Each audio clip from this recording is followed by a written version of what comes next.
Mga ka-Star Nation na pinabulaanan ng isang fact-check report ang pahayag ni PDP Laban National Legal Affairs Chairperson Attorney Yvette Contacto na umano'y gumagastos ng gobyerno ng 70 million pesos kada araw para sa impeachment trial ni Vice President Sara Duterte.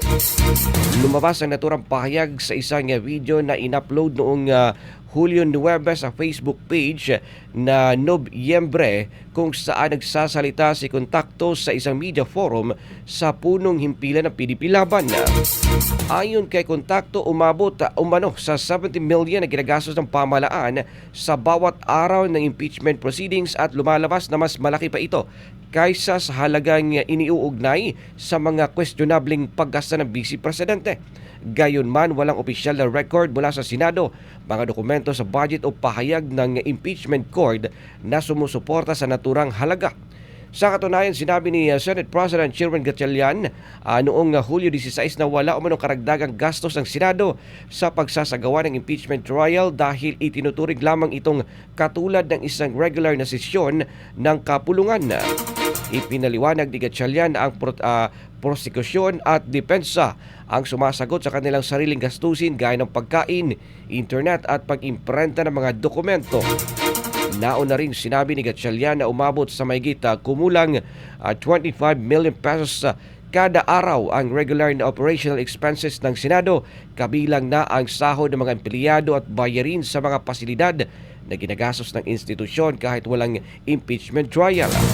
Samantala, tinuturing ding mapaninlang ang payag ni Contacto hinggil sa 125 million pesos na umano'y na-charge kay Duterte. Ang nasabing halaga ay tumutukoy lamang sa naging obserbasyon ng Commission on Audit noong 2023 kaugnay sa paggasta ng Office of the Vice President sa confidential funds sa loob lamang ng 11 araw. Sa kasalukuyang impeachment case, umabot sa 612.5 million na pesos ang saklaw ng unang artikulo ng impeachment, kabilang ang 500 million pesos mula sa Office of the Vice President at 112.5 million pesos mula sa Department of Education.